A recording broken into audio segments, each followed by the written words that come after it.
Let's start off with today. We're talking about severe weather. It's severe weather season here in Austin. So what are some of the things that Austin Water does to get ready for this type of season? So Austin Water facilities, the treatment plants, the wastewater treatment plants are always manned 24/7. So we always have our eyes on water and other things in the community that could potentially cause problems for Austin's water supply and their wastewater collection. So we are always looking for these different types of events and trying to prepare for them ahead of time. So let's get into what we're here for. The point of this project is drive home conservation to our viewers. It's a topic that a lot of them are really interested in. So we have a couple of questions that we want to run through here. Right now our lake levels aren't what we want them to be. Obviously we've gotten some rain, we're getting some rain today, but we're seeing some serious drought conditions. Besides evaporation and lack of rain, what else is taking our water resource here in Central Texas?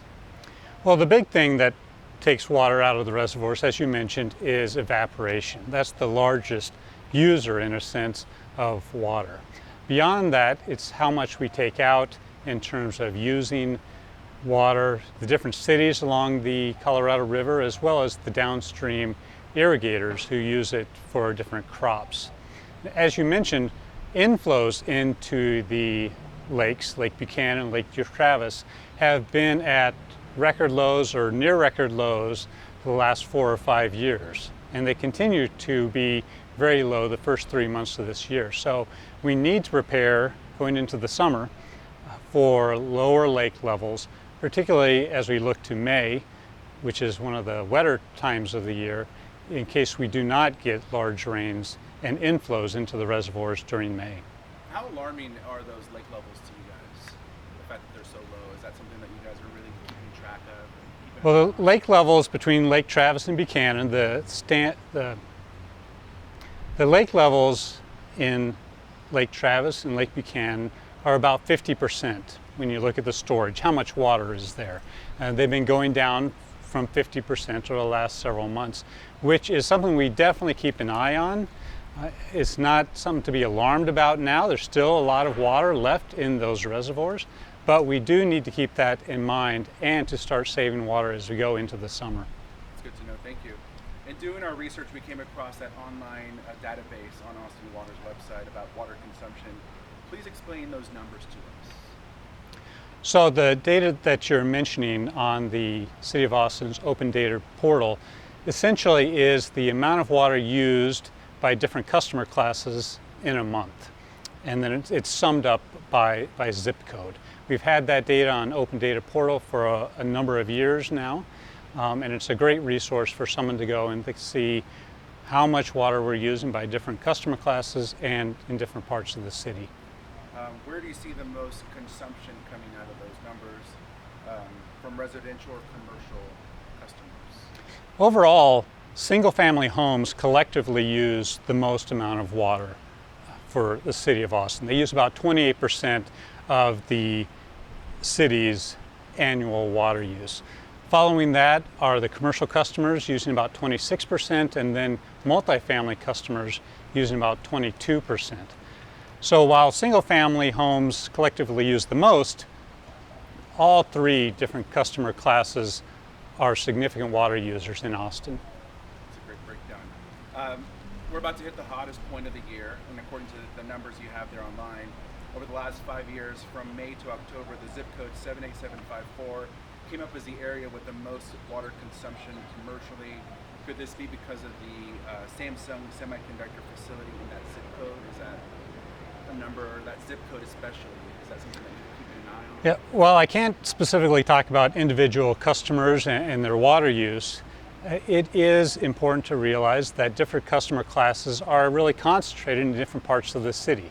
So commercial customers often are located in North Austin or Southeast Austin. Multifamily apartment complexes are really concentrated along the I-35 corridor, Riverside, other major roads. So when you're looking at that map with zip codes, you can really see where those different customers are located.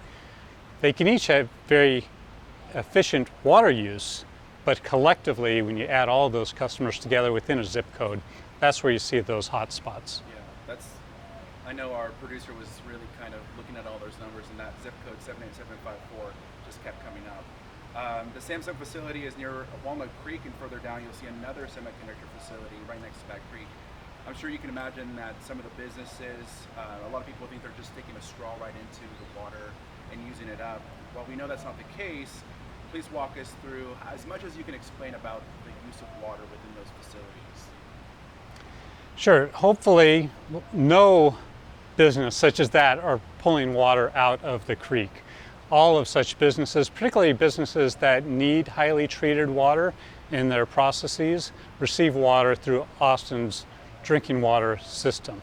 And while I can't necessarily comment on particularly types of uses within different customer classes, everyone needs the high quality water that Austin provides. Yeah. When you guys are looking at working with the city of Austin, Austin's become this tech hub. That's the term that we keep using.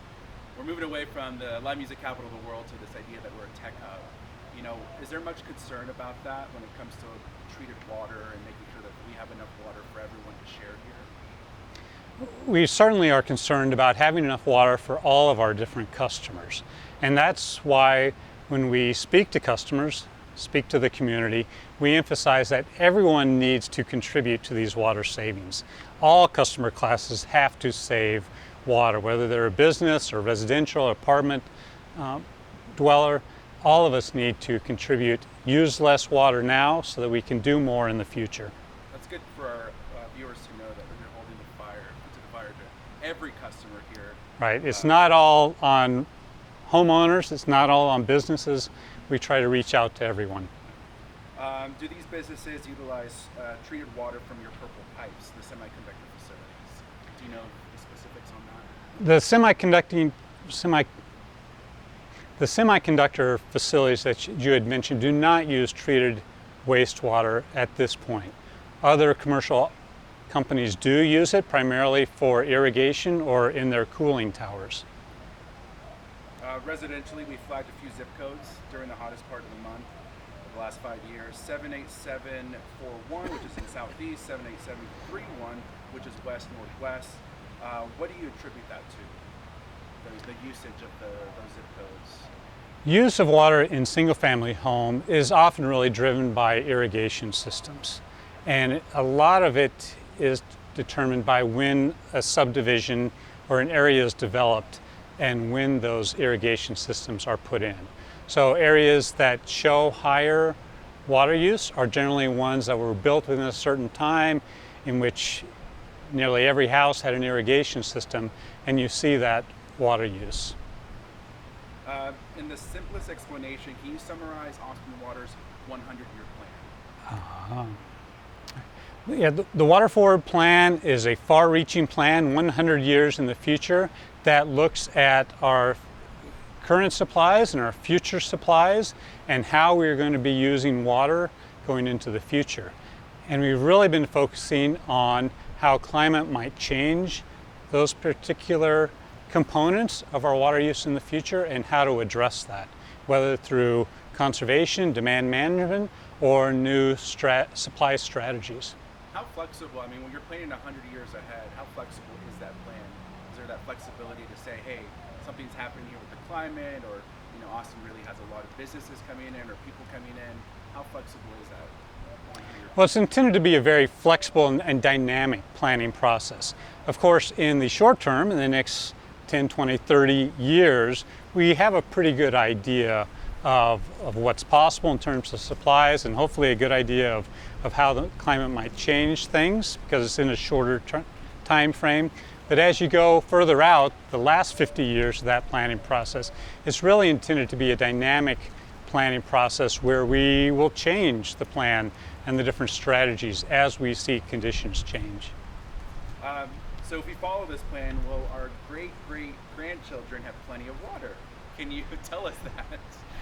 Well, the intent is that they will have enough water to do what they want to do and need to do.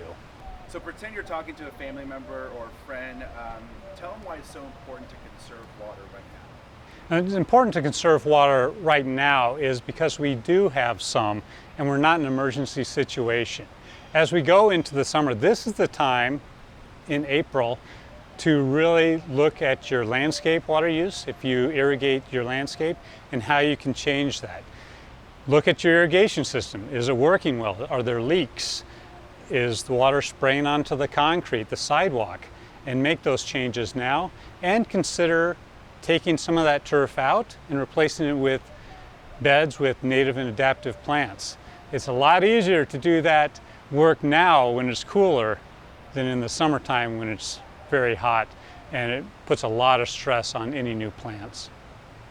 Let's talk about how some of the responsibility, personal responsibility that people can take to conserve. What are some of the steps that people can do in their own homes to save water?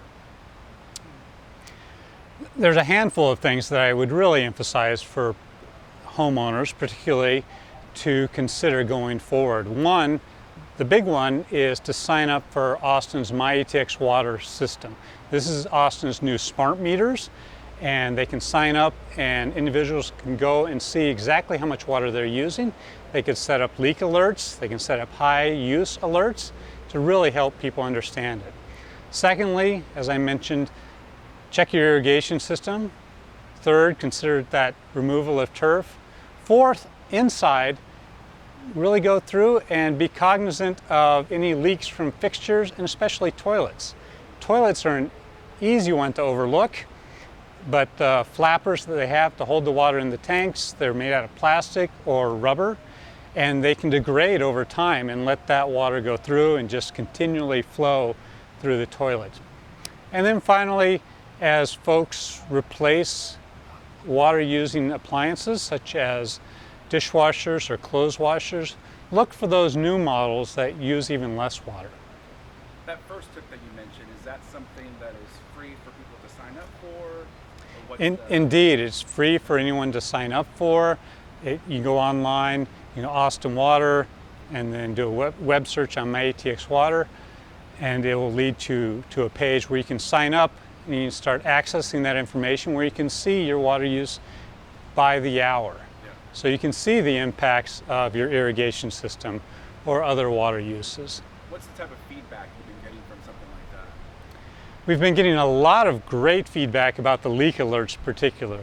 People really appreciate being notified when they have a leak that they may not see for days or weeks, but they're told within a couple days of the system recognizing that as a leak that they're having a leak. So it's saving them a lot of water and a lot of money going forward. People appreciate that, saving some money. Let's talk about the Austin Water offers a lot of rebates for going green.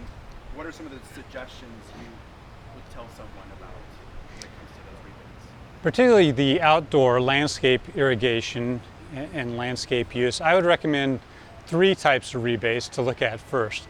First, the WaterWise landscape rebate, which pays people to take out their lawns and put it in beds, and the sister rebate, WaterWise Rainscape, which pays people to take out turf and put in rain gardens.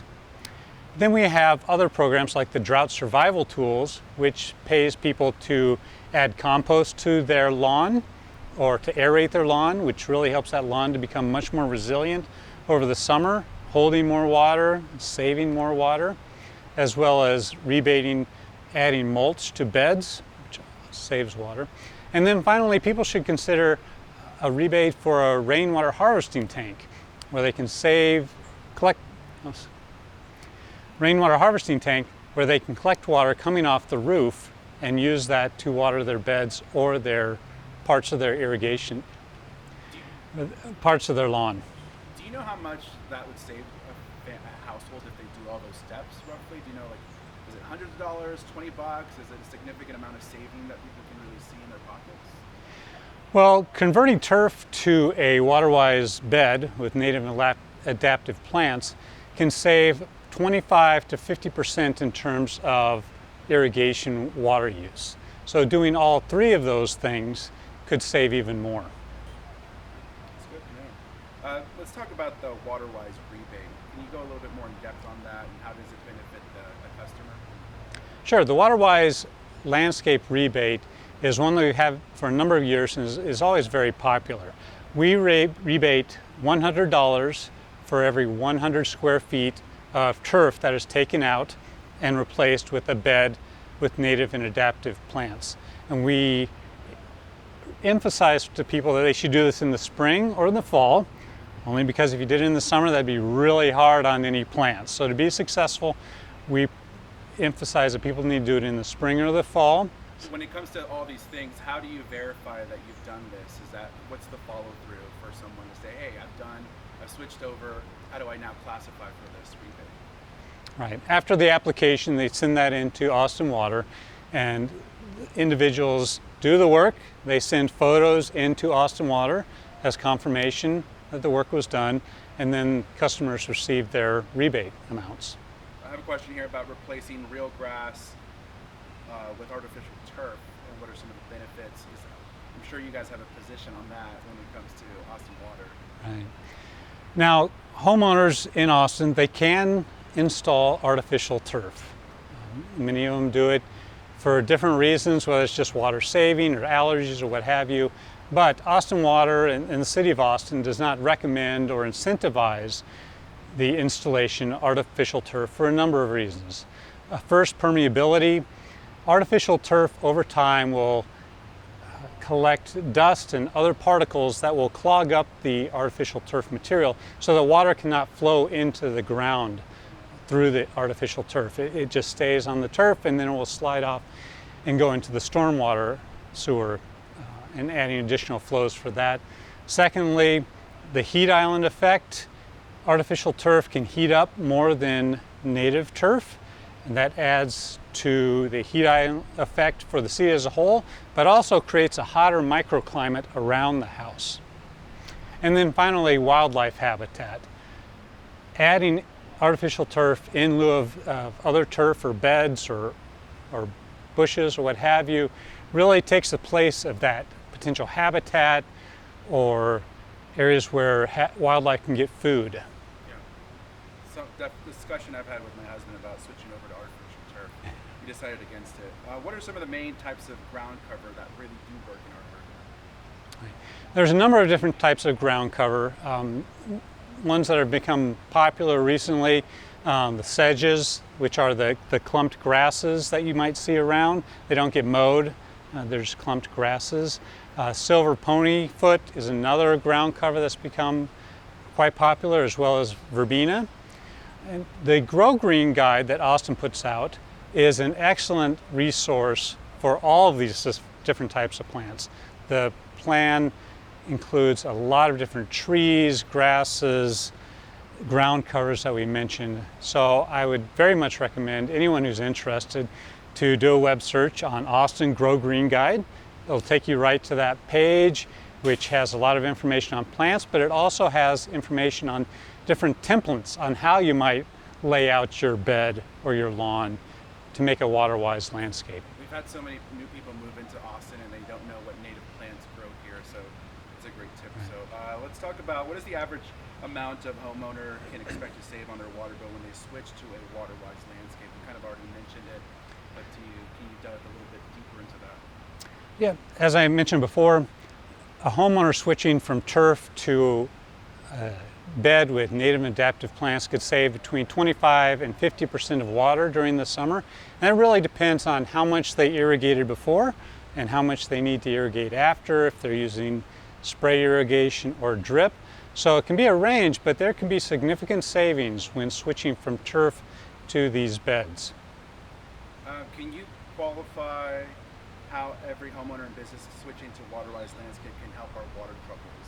Is that really going to make a dent into that issue when it comes to really trying to figure out what's the best way to save water in the area? Unfortunately, we don't have an estimate of how much could be saved if everyone switched, which would be a very laudable goal if everyone switched. But your question does bring up a great point that we all have to be involved in saving water. Whether it's through water-wise landscapes or more efficient fixtures or more efficient cooling towers for businesses or what have you, every customer segment that we talked about, multifamily, commercial, single family, needs to be involved in saving water. What are some of the actions that Austin Water is taking right now to conserve on the utilities end? What are some of the things that you guys have delved into to kind of say, what are some of the things that we can do to help reduce the use of water? Right. Austin Water as a utility has really been focusing on three main areas. First of all, water conservation. We try to save water in our own facilities, but also focusing on water loss through utility pipes and our system. We are leaning into that now to save that water so it's not lost. And finally, trying to expand our Go Purple or our reclaimed wastewater system so that more customers in Austin can use this non-drinking water in lieu of drinking water for irrigation or cooling towers. For existing City of Austin properties and new construction, how much area is sod versus in grass versus water-wise landscaping? Do you have any idea when it comes to the new construction? Yeah, unfortunately, we don't have any numbers comparing turf and beds for City of Austin facilities. However, Austin has been really leaning into the use of non-potable, non-drinking water for our landscapes. The golf courses and many of the parks now use this non-potable water, whether that's treated wastewater or raw water from a lake or from well water. We are really leaning forward to using this non-potable water. Some of the newest facilities in Austin combine both using water-wise landscapes and this non-potable water. For instance, the City of Austin Central Public Library is an excellent example of water-wise landscapes being watered by rainwater, air conditioning condensate, and some of that reclaimed wastewater. The Permitting and Development Center further up north is also using that rainwater and AC condensate to water its water-wise landscape. So you're practicing what you preach, which is good to see for our viewers. Correct. How has the city made efforts on its properties to become more water-wise? You just gave us some examples. Are there any other sort of in the pipeline when it comes to new buildings that you know of? Being sort of more wise when it comes to building properties for the City of Austin? Well, the Go Purple program, which was approved by Council last spring, is really emphasizing and requiring in some cases for new commercial buildings to use on-site water reuse, depending on their size and the type of building that it is. Some will be required to use some of their water, the rainwater, the AC condensate, on-site to offset irrigation demands or perhaps even toilet water. I do want to touch about the purple pipes when you guys got that approved through City Council. How much work went into sort of telling the lawmakers and the policymakers about that program? Was it hard to convince them to say, hey, we should look at this a bit more? How was that process for you guys? It definitely was a conversation over quite a bit of time. Whether it was hard, I wasn't in the room. I have to tell you, I'm not sure I can answer that question very well. Last question I have here, what is the total water use and cost for landscaping for city properties? Has that gone down with some of these changes that we've talked about? And if so, how much? Well, the total amount really changes on how many facilities we have.